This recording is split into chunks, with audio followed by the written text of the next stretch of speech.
When do you know your child has scoliosis and what to do next? Scoliosis affects all age groups. However, scoliosis is mostly identified with being diagnosed in children. And the most common type of scoliosis is something that we call adolescent idiopathic scoliosis, which is typically diagnosed between the adolescent ages of 10 and 18 years of age. Babies can also be born with scoliosis, something like a congenital scoliosis, and this can be found sometimes even in ultrasound or echocardiogram that can be shown as early as 8 to 12 weeks in gestation. And these babies with congenital scoliosis often have an additional congenital anomalies. Now, there are other types of scoliosis affecting children, and infantile scoliosis is scoliosis that's normally diagnosed between 6 months and 3 years. Juvenile scoliosis is diagnosed between 3 and 10 years of age. And then once you pass 18 years of age, everything outside of that is considered adult scoliosis. And this is once the patient has achieved skeletal maturity. Now, interesting is every later group may have had the scoliosis earlier in their life, but they weren't actually diagnosed with it. So normally the diagnosis is made when the time it's found, not necessarily the onset, because a lot of times scoliosis can onset and not be diagnosed for years and years and years until the signs become more significant. And because scoliosis is a progressive condition, it's its nature to worsen over time. So as the signs and symptoms become more noticeable, over time, that's when the diagnosis typically occurs. Now, we know the main effect of scoliosis in children is postural deviation. This is the condition's earliest signs, is that you see an uneven shoulders, you see unlevel hips, you see postural changes that include the shoulder blades to be uneven, we see any type of rib arch or rib deformity, we see arms and legs that seem to appear to hang at different lengths or different widths of the body. We can see clothes that kind of they don't fit right, disruptions to balance and coordination and gait.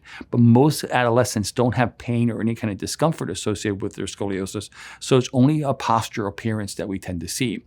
Now, as a parent, what you should be looking is if you see any type of asymmetry in your child's posture, you should seek professional medical assessment as soon as possible, because there is no normal finding to have uneven posture from one side to the other. And typically scoliosis screenings are things that our doctors are going to look for to determine if we think further testing is needed to confirm a diagnosis of scoliosis. Scoliosis screening typically involves looking at a patient's medical and family history, observing their posture, and performing something called Adams forward bending test is the most common test.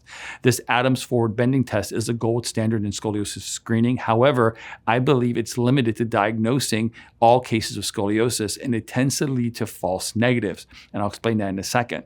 A patient typically stands in front of the physician or the examiner, and they will bend forward at 90 degrees with their arms hanging downwards at the sides. And they're trying to arch or they're trying to roll their upper back or their back. And this puts their spine parallel to the ground. In this position, the examiner can kind of look up the spine and see if there's any type of asymmetries.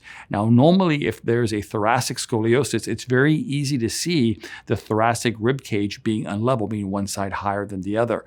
But in like a lumbar curve where there's not a lot of rib deformity, a lot of times if you just look at the thoracic spine, you're going to miss it. So this is why they've used a combination of something called a scoliometer, there's a scoliometer, which is like a level that you can use for the spine to look at angle of trunk rotation, and they can very be easily measured in the thoracic spine because the ribs are levers that come off the spine, and you can kind of see the rib cage being deformed. However, if you look at the lumbar spine, the scoliometer is also less sensitive here. So Adams tests tend to find a thoracic curve more easily than it will find the lumbar curvature. So therefore, lumbar curves can go undiagnosed in this Adams forward bending test. So not only should you look at the patient bending forward at their thoracic spine, but you should also look at their lumbar spine. You should look at them standing, look at the waist symmetry, the thoracic symmetry, the shoulder symmetry, and anything that seems unsymmetrical could bring on a need for further testing. Now, to really diagnose a scoliosis, you have to find an unnatural sideways bending curvature with rotation into the concavity. This must be present, and it normally needs to be present on an image. So in addition to looking at the unnatural bending and the rotation, there's normally something that would be taken as called a Cobb angle to measure the scoliosis. And this Cobb angle is a system of measurement that's done on an X-ray to measure the size of the scoliosis. The bigger the angle, the more severe the scoliosis is. In order for it to be considered scoliosis, the Cobb angle must be 10 degrees or greater on an x-ray typically, but it can be really any image, an MRI, a CT scan, but normally an x-ray. And this helps us determine where the scoliosis is located and the size of the scoliosis based upon the Cobb angle measurements. Now, like I said, we know curves can progress. So once you know that your child has scoliosis, you should take this very seriously, because we know as curves worsen, they're worsened most likely during growth phases. And children can go through very rapid growth phases. So you can see rapid changing in a child's scoliosis, where it can be very small and mild, and 6 months later it can be relatively severe and very significant because the child went through a significant growth spurts. We know girls go through growth spurts younger in their lives, somewhere around 12 years of age, where boys go through growth spurts somewhere around 14 or 15. So therefore, when this ADAM test is performed based upon their growth, they may be negative the first 1 year, and then the following year may have a positive finding because they went through a significant growth stage. Even more than likely they had curves back then, they're just too small, they couldn't be seen.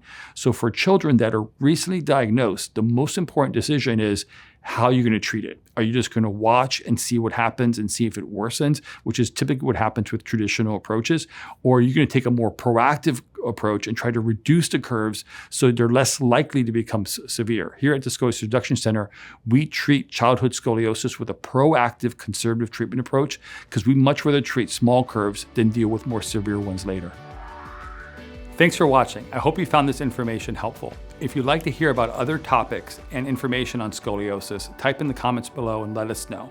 And finally, subscribe and hit the bell icon to be notified of when we publish content. Thanks.